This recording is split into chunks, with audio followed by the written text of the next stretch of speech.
오늘 함께 나눌 주제는 알곡과 가라지에 대해서 한번 말씀을 드려보겠습니다. 마태복음 13장에 대한 강론을 하는 것은 아니고 예언적인 측면에서 이 알곡과 가라지라는 것이 어떤 의미가 있는 거고 우리가 현재를 사는 그리스도인들이 어떻게 이 말씀을 받아들여야 하는지 그런 부분들을 정리를 해보겠습니다.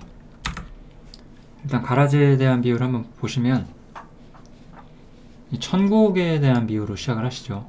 예수님께서 천국이라는 비유를 사용하시는데 천국은 이제 알곡을 이제 있는데 가라지가 덧뿌려졌다 이렇게 말씀을 하세요.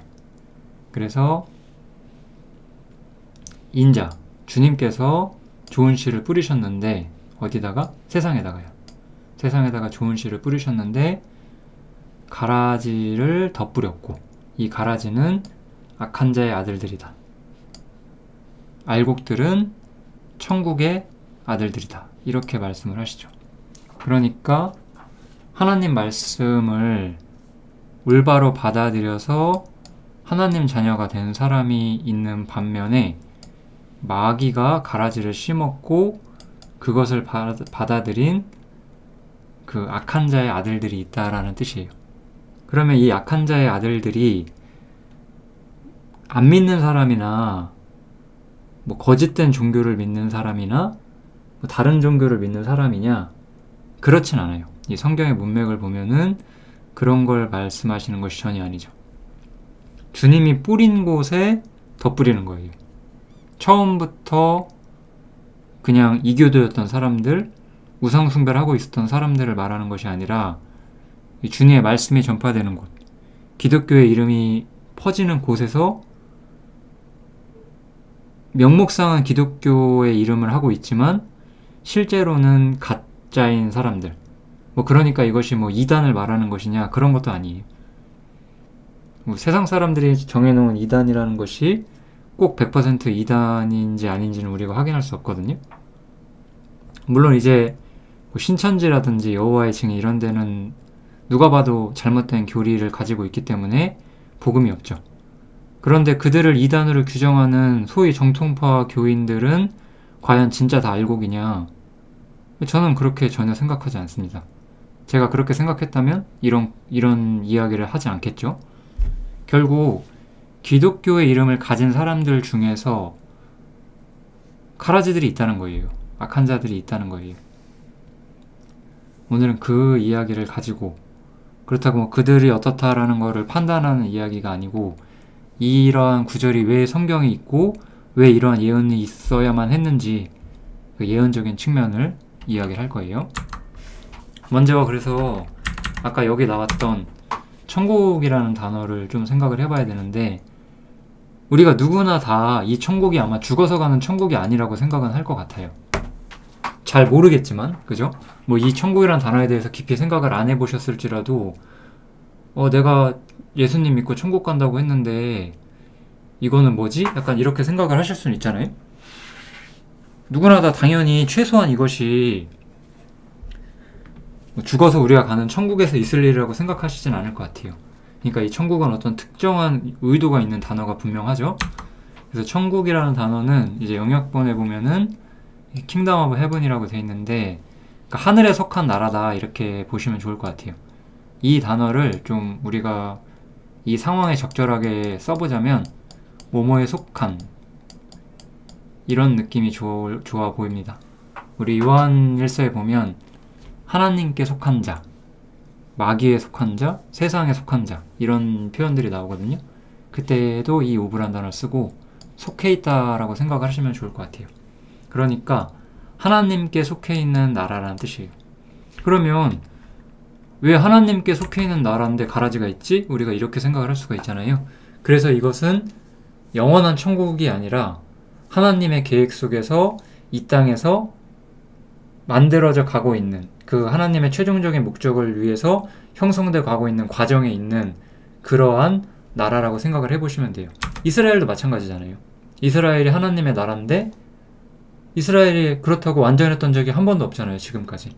그것처럼 이 천국도 하나님이 어떤 최종적인 목적을 향해서 달려가고 있지만 이스라엘과 마찬가지로 인간이 약하기 때문에 아직은 전혀 완성되지 않았고 언젠가 때가 되면 주님께서 모든 것을 올바로 세우시고 모든 것을 제자리로 돌려놓으시고 이스라엘도 그리고 이 킹덤 오브 헤븐 천국도 하나님께서 온전히 세우실 거예요. 그래서 이 단어가 구약 성경에 좀 나오게 되는데 다니엘서에 보면은 하늘의 하나님께서 한 나라를 세우신다라고 말씀을 하세요. 그때 이렇게 단어가 나와요. 하늘에 있는 하나님께서 한 나라를 세우실 것이다.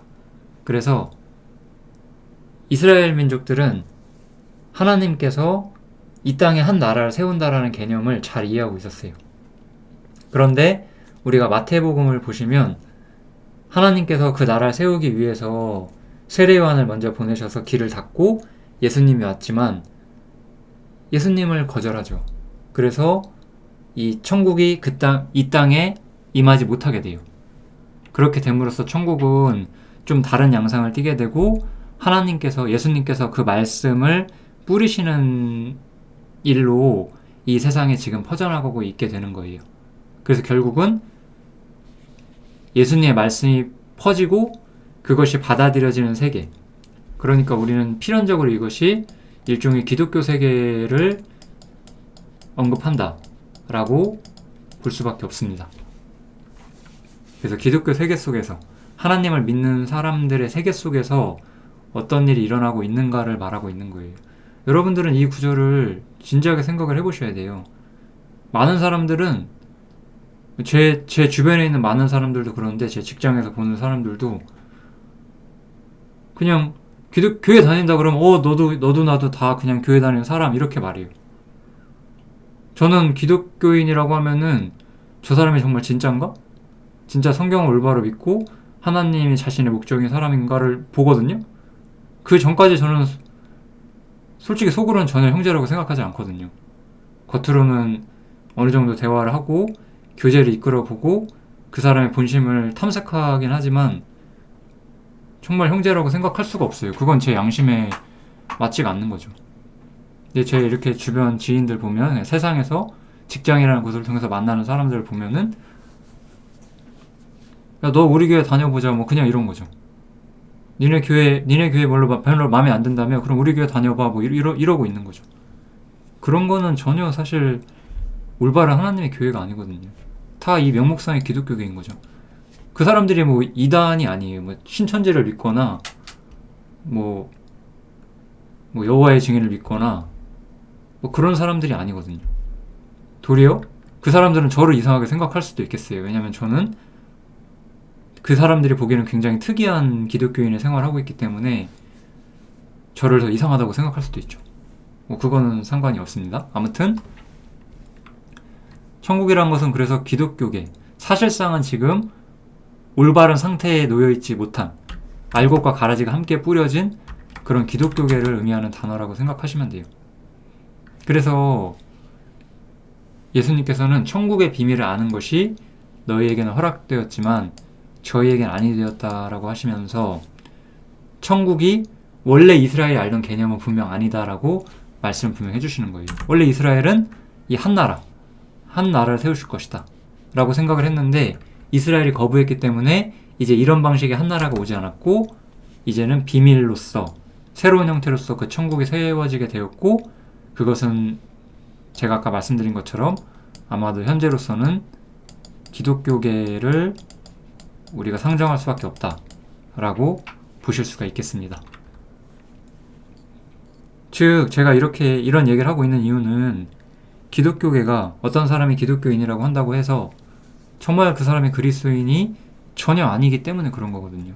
교회가 있다고 해서 그것이 정말 하나님의 교회가 아니기 때문에 그래서 이런 구절들을 우리가 고민을 해야 되고 생각을 해야만 하는 거죠. 다시 아직 천국 얘기가 안 끝났기 때문에 마저 해보면 어쨌든 천국은 이렇게 지어져 가고 있는 과정의 일부거든요. 이스라엘도 하나님께 실패해서 망했지만 언젠가 하나님께서 다시 회복하실 것처럼 천국도 분명히 그 끝이 있고 완성이 돼요. 그럼 언제냐? 주님께서 세상을 심판하신 이후에야 완성이 되겠죠. 그래서 이 천국 비유에서 이런 이야기가 나오죠. 추수 때는 세상 끝이다. 그리고 추수꾼들은 천사들인데 세상 끝에 가라지들을 불에 사를 것이다 라고 말씀을 하시는 거예요. 그리고 인자가 예수님께서 사실 이 추수꾼은 천사들인데 천사를 누가 보내요? 예수님께서 보내신다는 거예요. 즉 심판의 주체는 주님 자신이시고 사실 천사들은 도구일 뿐이죠. 그래서 천사들을 시켜서 심판을 집행하시는 거예요.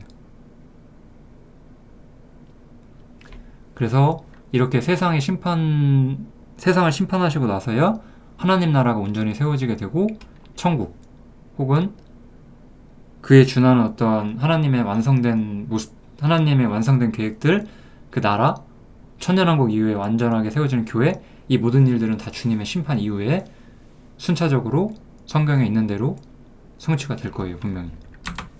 그러면 이제 다시 지금은 어떤 시기냐 이거예요.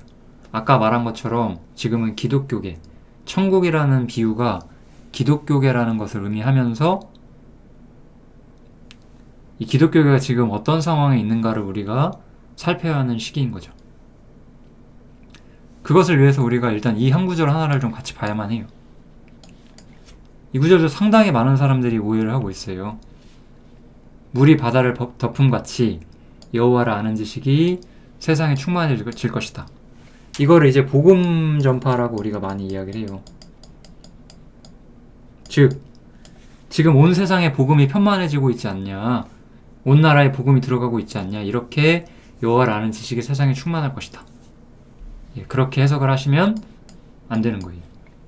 지금 시기는 가라지로 가득 차 있고 온전하게 정말 하나님 나라로서 하나님의 집으로서 교회가 있는 시대가 아니에요. 교회는 완전히 부패해 있고, 물론 거듭나지 않은 많은 기독교인들은 제가 하는 이야기를 전혀 못 알아듣고 있을 수 있어요. 그분들이 이 강론을 듣지도 않겠지만 이런 얘기를 들어도 전혀 이해하지 못할 게 분명하거든요. 그렇지만 우리는 만약에 우리가 거듭났다면 이 시대를 읽을 수 있는 눈이 최소한은 생기잖아요. 지금 교회가 부패로 가득 차 있고 교회와 세상에 섞여 있고 이 기독교계가 하나님과 어그러진 길을 가고 있다는 걸 우리가 느끼거든요. 그러면 이런 구절들은 전혀 성취된 것이 아니에요. 이건 언제 성취돼요? 심판이 집행되고 나서야 성취가 되는 거예요. 왜냐하면 이 구절을 미리 한번 보시면 주께서 땅에서 심판하시는 때에 세계의 거민이 의를 배움이니이다, 이렇게 돼요. 심판이 임하고 온전한 하나님의 나라가 세워져야지만 여호와를 아는 지식이 세상에 충만해지는 거예요. 의를 그제서야 배울 수 있기 때문에. 그래서 아무튼 그런 거고, 지금은 그래서 여호와를 아는 지식이 세상에 충만해지는 시기가 아니고 오히려 가라지가 가득해지고 있고 기독교 세계 안에 부패가 가득해지고 있고 실제로 하나님을 떠나고 있는 시대인 거죠. 그런 걸 우리가 이제 배도의 시대라고 부릅니다. 이 배도란 단어는 성경에서 여러 번 나오게 되는데 그냥 한글로 치면 2번 나와요. 한글로 치면. 근데 이제 배도 혹은 배교, 이 배교라는 단어로 검색할 수 있는 단어가 또 있어서, 근데 이 배교라는 단어가 성경에 나오진 않아요. 우리 개역 한글 성경에는 안 나오거든요. 아무튼 진리를 거부하고 주님을 거부하는 것을 우리가 배교 혹은 배도라고 생각할 수가 있겠죠. 그래서 먼저는 배도하는 일이 있을 것이다 라고 말을 해요. 그때 불법의 사람, 멸망의 아들이 나타나기 전까지는 주님 의지한다, 이런 구절이거든요. 어쨌든 배교가 있고 적그리스도가 온다라고 말하고, 또 요한은 무엇이라고 말을 하면 적그리스도가 이르겠다함을 너희가 들은 것처럼 지금도 많은 적그리스도가 일어났다. 여기서 말한 적그리스도는 우리가 예언에 있는 단 한 명의 적그리스도를 말하는 거죠. 짐승, 요한계시록에 나오는 그 짐승을 의미하는 거고, 지금은 많은 적그리스도들, 배도하는 일과 함께 사실 연결되어 있는 많은 적그리스도들이 일어나 있고 우리가 이것을 마지막 때라고 부른다 라고 성경은 말을 하고 있어요. 그러니까 사실 요한 때부터 지금까지 마지막 때예요. 이 관점에서 봤을 때는 배교가 끊임없이 일어나고 있는 거예요. 주님의 이름이 세상에 퍼져나감과 동시에 마귀가 가라지를 뿌리고 사람들은 진리보다는 가라지에 끌려서 잘못된 기독교 세계가 만들어져 오고 있는 시대, 그것이 지금 현재 우리의 시대인 거예요. 그래서 저는 아무 교회나 다닐 수가 없어요. 교회 가서 교회 예배 시스템, 설교 들으면 견딜 수가 없거든요. 비성경적이라서. 그게 배교잖아요. 그러니까 제가 갈 수가 없는 거죠. 그래서 교회가 어떻게 될 것이라고 제가 이렇게 독단적인 주장을 하는 거냐 과연. 저는 전혀 그렇지 않다고 생각하거든요. 왜냐하면 교회가 이렇게 될 거라고 성경에서는 미리 이야기를 했어요. 제가 사도 바울의 이야기를 먼저 이야기를 할 텐데, 사도 바울이 사도행전에서 이렇게 말하죠. 내가 떠난 후에, 이제 사도 바울이 이제 그 예루살렘에 올라가기 위해서 자기가 떠난다라고 말을 하죠. 그렇게 된 다음에 이리가 들어올 것이다. 그리고 너희 중에서도 제자들을 끌어서 자기를 쫓게 하려고. 여기서 자기라는 것은 그 사람이에요. 너희 중 어떤 사람. 그러니까 보세요. 바울 사도에게 배운 사람도 이런 사람이 나온다는 거잖아요. 근데 우리 바울 사도보다 더 대단한 사람한테 배운 사람 없잖아요, 지금. 그러니까 이런 사람들이 있다는 거예요. 자기를 쫓게 하려고. 주님을 쫓게 해야 되는데 자기를 쫓게 하는 사람들을 만든다는 거예요. 그렇게 어그러진 말을 하는 사람들이 일어난대요. 그런 사람들로 인해서 기독교계가 어그러진 길을 가는 거죠. 이렇게 가야 되는데 어그러진 말을 하면서 계속 이렇게 잘못 가는 사람들이 나오는 거예요. 그래서 아주 소수의 그리스도인들만이 진리를 올바로 수호하고 있고, 사실 대규모의 기독교 세계는 지금 완전한 부패 상태에 있는 것, 그게 지금 우리가 보고 있는 현재 기독교의 모습이다라고 생각을 하시면 될 것 같습니다. 그래서 하나님께서는 이 타락한 교회를 반드시 심판하실 거예요.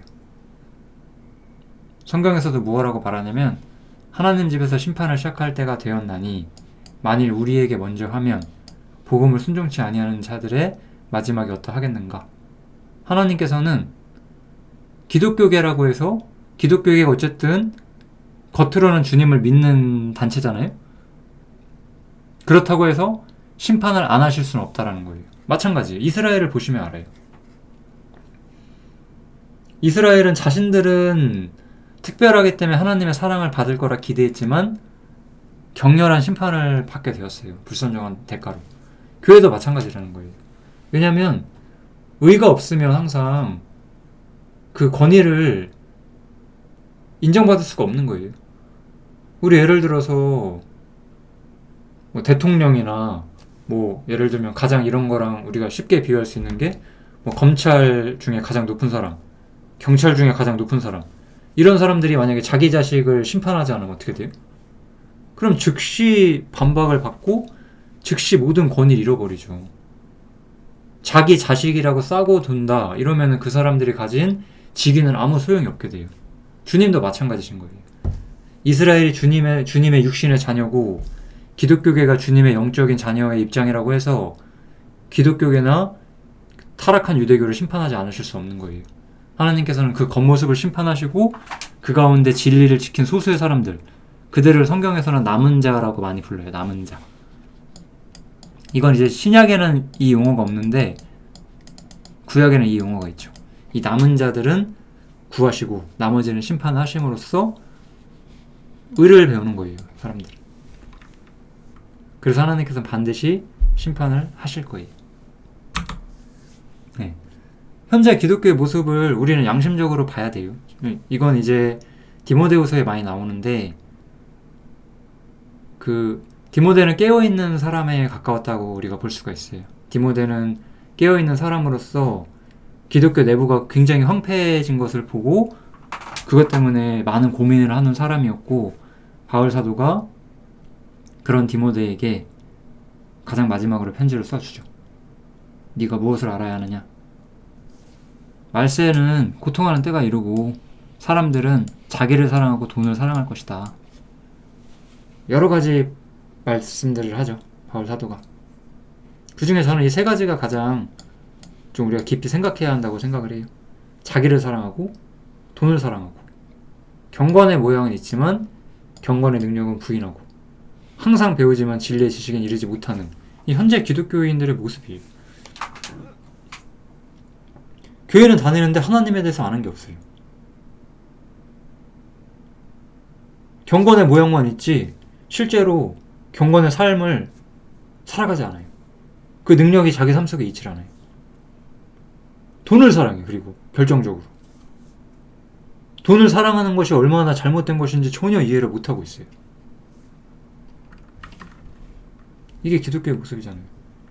그러면서 자기가 하나님 믿는다고 생각을 해요. 전혀 제가 보기엔 아니지만 그런다는 거예요. 이게 현재 기독교의 모습이에요. 기독교는 이렇게 타락을 했고, 아까 말한 것처럼 기독교도 심판을 받게 돼요. 물론 참된 그리스도인들은 그 전에 휴거가 되기 때문에 뭐 이런 문제에서 사실 자유롭긴 해요. 그렇지만 어쨌든 이 기독교 세계 속에는 심판이 있고, 어떠한 기독교인들이 만약에 이 영상을 보신다면 잘못된 기독교계에 빠져나와서 하나님을 향한 올바른 신앙을 회복하면 좋겠다, 그런 생각은 하죠. 그렇지만 이것은 사실 그런 분들이 볼 거라 기대하고 만드는 건 아니고, 진리를 아시는 분들이 좀 시대에 대한 감각을 알게 해드리고파 이런 말씀을 만드는 거죠, 사실은. 어쨌든 이제 심판에 대한 이야기를 조금 해보면, 다니엘서의 예언이 나오고 요한계시록의 예언이 나오잖아요. 그것들을 좀 정리를 간단히 해보면, 이건 좀 깊이 파면 진짜 많은데, 제가 예전에 다니엘서 강해를 만들었고 요한계시록 강해도 제가 만들어 놨어요. 그래서 아마도 다니엘서나 요한계시록 강해를 보시면 될 것 같아요.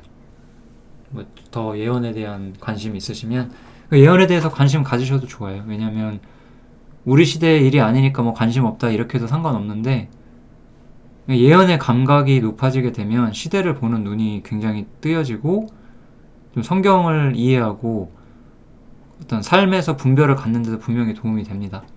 깨어있게 해주는데 도움이 돼요. 아무튼 그래서 요한계시록에 보면 짐승 하나가 나오는데 뿔이 10개. 이 10뿔은 열왕이에요. 그죠? 그리고 때가 되면 짐승에게 그 자신들의 권세를 바치게 되죠. 그래서 이거는 이제 다니엘서에 보면 이스라엘이 망한 다음에 그 느부갓네살 바벨론 왕이 이제 이러한 꿈을 보게 되는데, 자기 이후로 올 4개의 제국을 보게 되잖아요. 그 중에 이제 로마 제국을 말하는 거고, 그 로마 제국의 마지막 모습이 요한계시록에 이렇게 다시 한번 나오죠. 그래서 로마에 관련된 세력, 아마도 그러니까 서유럽 세력을 말하는 거예요. 서유럽 세력이 이 짐승의 세력으로서 성경에 나타나게 됩니다.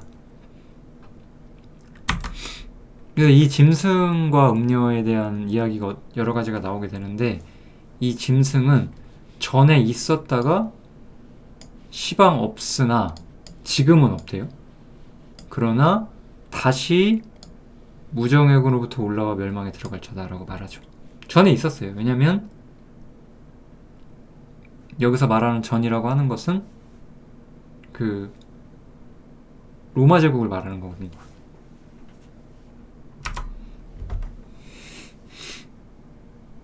그래서 그때가 되면은 땅에 거하는 자들이 시방 없으나 장차 나올 이 짐승을 보고 기이 여길 것이다 라고 말을 해요. 그러니까 우리 고대 로마 제국이 이미 그 형체를 사실 잃었고 달라져 있는 모습인데, 다시 어떤 모습을 보여준다라고 성경은 분명히 말하는 것 같아요. 그 나라 이름이 꼭 로마이거나 이탈리아를 의미하는 건 전혀 아닐 거라고 저는 생각을 하고, 어쨌든 그 특성을 가진, 로마 제국의 특성을 가졌던 국가 혹은 그 정치적 힘을 가진 세력이 나오게 되는데, 그 다음에 한 여자가 나오게 돼요. 음녀라고 우리가 불러야 되겠죠. 이 여자는 붉은빛 짐승을 탔는데 그 짐승의 몸에 참람된 이름들이 가득하고 7머리에 10뿔이 있다라고 해요. 즉, 이 음녀가 이 짐승을 탔다라는 얘기를 하고 있는 거거든요. 저는 이것이 이 짐승과 음녀가 상당히 결탁하고 있다라고 좀 보여요. 그러니까 이 짐승은 그러니까 정치 국가적 세력이에요. 그냥 쉽게 말하면. 지금 우리가 이거를 어떤 나라냐를 따지는 것은 좀 상당히 무의미하긴 하지만 뭐 한국은 아닐 거예요, 분명히. 로마라는 단어와 연관이 있어야 되기 때문에 우리는 로마와 전혀 상관이 없죠. 그러니까 아마 유럽 중심의 어떤 국가적 세력이 나올 거라고 생각을 하고 있고, 사실 유럽은 어떤 기독교의 본산지잖아요. 카톨릭의 본산지이기 때문에 아마 음녀가 이 결탁에 있다라고 보입니다. 이 음녀는 결국 종교 세력을 말하는 거거든요. 사실 일반적인 종교 세력을 말하는 게 아니죠. 뭐 힌두교 이런 걸 말하는 게 아닌 거예요.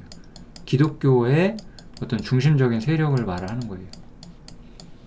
그래서 아마 이런 모습으로 이 둘이 결탁을 하고 있는데, 이 결탁이, 즉 여기서 우리가 좀 생각해야 되는 것은, 지금 현재 기독교는 음녀의 모습이 없느냐? 아니죠. 음녀의 모습이 가득하죠. 세상과 합해 있고 세상과 결탁하고 세상과 벗이 되고 그러한 기독교 모습이잖아요. 그러니까 우리는 세상과 벗이 되면 안 되는 거거든요. 세상과 벗되지 말라는 가르침은 생각보다 상당히 항상 반대를 많이 받게 돼요. 저 구절에 왜 세상과 구별되어야 하고 세상과 다른 길을 가야 하는지를 납득시키는 일이 결코 쉬운 일은 아니에요. 말씀을 가르치는 사람의 입장에서도. 사람들은 저것에 대해서 굉장히 육신적으로 반대를 하고 분노를 합니다. 근데 맞아요. 분리해야 돼요, 우리는. 그걸 분리하지 않으면 음녀가 되는 거거든요. 아무튼 이렇게 짐승과 음녀가 있는데, 이 짐승과 음녀 다 심판을 받게 돼요. 짐승은 결국 그 세력을 모아서 어린 양과 싸우게 되고 어린 양에게 두드려 맞고 심판을 받게 됩니다. 근데 이 음녀는 열불과 짐승이 이 음녀를 미워하게 된대요. 그러니까 이 정치 세력과 종교 세력 사이에 불화가 있게 되고, 그 명목상의 기독교 세계가 세상에서 탄압을 받게 되는 것 같아요. 이때 탄압받으면 어쩌면 기독교인들은 우리가 신앙이 있어서 탄압받는다라고 생각할지도 모르겠어요. 너무나 어리석게도 이미 사실 심판을 들어가고 있는데, 지금도 마찬가지. 어떤 사람들은 자신이 부덕하고 잘못된 행동을 해서 다른 사람과 갈등이 있는데 마치 내가 신앙인이라 탄압받는 것처럼 왜곡된 생각을 가진 사람들이 있잖아요. 그런 것처럼 이 음녀는 사실은 하나님께 심판을 받으면서 세상에게 버림을 받고 있는 건데, 자기가 오히려 하나님의 편이라고 생각할지도 모르겠어요. 어쩌면. 어쨌든 이렇게 짐승과 음녀는 심판을 받게 되고, 바벨론도 심판을 받게 돼요. 바벨론도 아마 교회를 상징한다고 저는 보여져요. 기독교 세계. 정말 참된 교회, 주님의 몸으로서의 교회는 사실 이미 없잖아요. 이 세상에. 이 시기가 되면 그 전에 하늘로 부름을 받기 때문에. 이 큰 성 바벨론은 어떤 곳이에요? 귀신의 처소와 더러운 영들이 모이는 곳이에요. 그러니까 거짓의 영들, 거짓 종교들의 모임이라는 거죠. 근데 이것이 제가 아까 말했지만 뭐 힌두교, 뭐 이슬람교 이런 걸 말하는 게 아니에요. 전혀. 이 사람은 바벨론을 말하기를 나는 여왕으로 앉았던 자라고 말을 해요. 과부가 아니라고. 즉 그 음녀죠. 바벨론은 다른 존재가 아니에요. 그래서 하지만 이 바벨론에게 임하는 심판은 결국 앞에서 봤을 때는 이 짐승과 열불에게 버림받는 것 같지만 실제로 그를 심판하신 주 하나님이라고 나오죠. 결국 하나님께서 바벨론을 심판하신다 이거예요. 타락한 기독교계는 심판을 받는 거예요. 타락한 이스라엘이 심판받았던 것처럼. 그것을 통해서 하나님은 자신의 의를 드러내실 것이고, 그치만 어느 상황 어느 시기에서든지 주님께서는 믿는 자들은 구원을 해주실 거예요. 그게 우리가 바라봐야 되는 관점이 되겠죠. 그래서 이러한 시대를 사는 우리들이 하나 알아야 할 것은 불의에서 떠나야 한다는 거예요. 이거 하나만 아시면 좋을 것 같아요. 이 불의에서 떠나라는 말이 어디 나올까요? 이것도 디모데 후서에 나와요. 아까 그 혼탁한 기독교 세계 속에서 디모데가 고뇌했을 때 보내준 마지막 편지가 제가 디모데 후서라고 했잖아요. 그래서 디모데에게 바울 사도는 불의를 떠나라라고 말을 해요. 그러면서 이런 중요한 얘기를 해줍니다.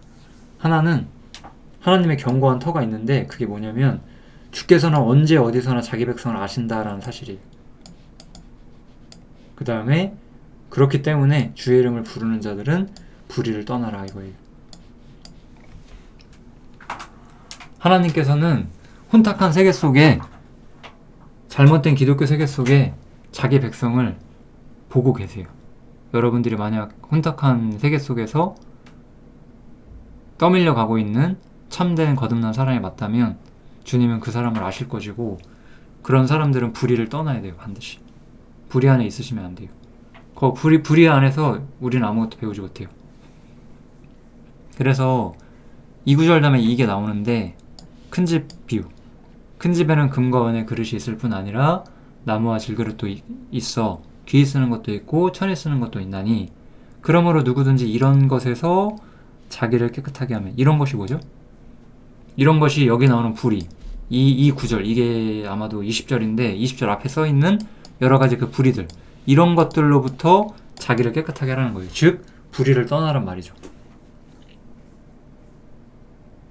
금과 은의 그릇이 깨끗한 것이고 나무와 질그릇이 더러운 것이 아니라 큰 집은 이제 기독교 세계 전체를 말하는 것이고 이거는 사실 시대를 뛰어넘는 기독교 세계 전체를 말하는 것이기 때문에 우리는 아마 나무와 질그릇일 거예요. 우리가 뭐 바울 사도 같은 사람들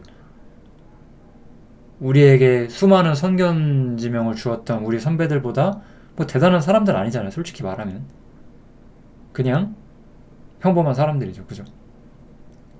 하지만 나무와 질그릇인 우리들일지라도 기본적으로 주인의 쓰심에 합당하고 선한 일에 예비함이 되려면 귀 쓰는 그릇이 되려면 불의를 떠나야 된다는 거예요.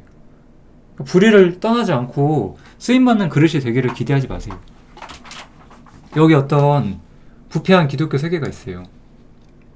어떤 사람이 여기 있는데 나는 그래도 깨어있는 사람이라고 생각할 수 있어요. 이 교만이에요. 교만. 나와야 돼요. 불의에서 떠나라는 게 명령이거든요. 불의에서 떠나지 않고서는 주인의 쓰심에 합당하고 선한 일에 예비함이 되는 사람이 될 수가 없다. 그래서 불의를 떠나라는 것. 그리고 또 하나는 우리는 겸손해져야만 해요. 우리는 능력이 부족해요. 우리는 아까 제가 말한 것처럼 나무와 질그릇임을 부인할 수가 없어요.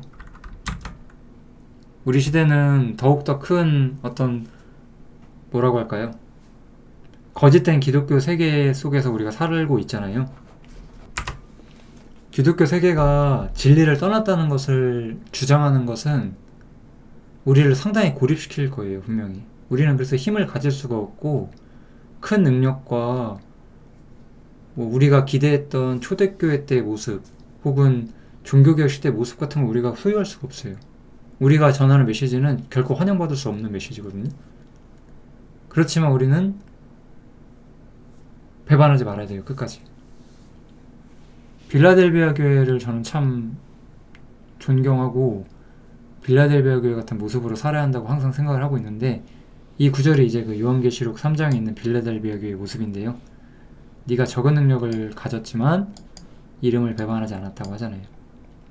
그래서 이 빌라델비아 교회에 승리한 사람들은 하나님 성전의 기둥이 되게 하신다라고 말씀을 해주시는 거예요. 우리는 진짜 보이지도 않는 사람들인데 하나님께서는 우리들을 기둥으로 세우실 수 있다라고 말씀하시는 것을 보면서 그분의 오심을 기대하고 소망하고 약한 능력과 적은 능력 가운데에도 끝까지 배반치 않고 이 세상을 살다가 주님을 만나면 될 것 같아요. 우리는 이러한 모습으로 살아야 하기 때문에 불의를 떠나야 되고 불의를 떠나서 적은 능력 속에서 주님을 기다리고 주님의 이름을 배신치 않고 살아가면 될 것 같습니다. 네, 알곡과 가라지 문제는 여기까지 하겠습니다. 감사합니다.